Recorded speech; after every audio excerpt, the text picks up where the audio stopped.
In this session, we'll be looking at the first of my golden rules of marketing. I'm going to cover these rules in no particular order for one simple reason. That is that the importance of these rules varies on a number of factors, such as the kind of business that you have, the number of customers that you're wanting to reach, and your own personal talents or the talents of your team when it comes to sales and marketing.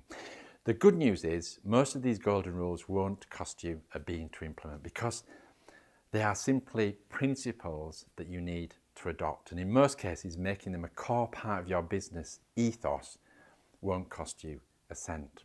So remember, these are in no particular order. Number one, don't believe all the hype you hear about marketing. Hardly a day goes by when I don't receive an email telling me that if I do X or Y or Z, I can reach a gazillion customers. Every month, there seems to be a must-do thing, which if you're not doing it means you're destined to fail. What often makes me laugh about this is that the so-called guru who was telling me that success was all about search engine optimization was just a few months later telling me that I couldn't succeed if I wasn't killing it on Twitter. And then a few months later, it was all about sticky content. And then Facebook, then having my own Kindle book. And it just goes on and on and on. Now, I've been in business long enough to know that these self-proclaimed experts have few scruples and will tell people whatever is necessary in order to get them to dig deep and buy their product or service. But the truth is that not every latest marketing wheeze is appropriate for everyone. Absolutely, definitely not. It's crazy to think that all businesses the world over are so homogenous that what works for one will work for everyone else. If only life were that simple. Yes, for some businesses, Twitter might be the best marketing tool ever. And for others, maybe YouTube was a real game changer. But at the same time, Twitter and YouTube might have been a total waste of time for another business in another part of the world. It's no different to the pre-internet days when businesses might choose whether to make use of TV advertising, newspaper classified ads, full colour glossy ads in national magazines, telemarketing, direct marketing, etc. Back in those days, the cost of getting involved in different kinds of marketing made people think very seriously before diving in. Whereas these days, the cost of entry is often very low, but the time involved can often be very high.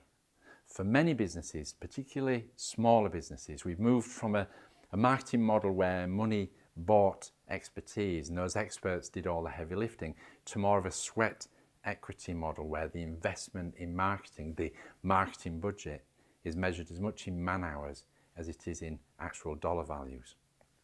For example, back in the 1980s, I was involved in a business that you'd spend tens of thousands a month on full page ads in computer magazines. Now, this business used to carefully test the success of these ads using good old-fashioned coupon codes and the like.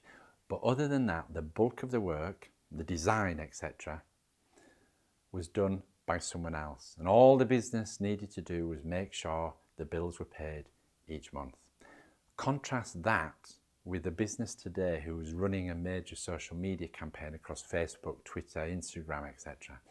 Yes, they could pay someone else to manage that campaign, but in many cases I see business owners or their key staff doing the bulk of this work themselves, which means whilst they're tied up making social media posts, they're not, as Michael Gerber would put it, working on the business.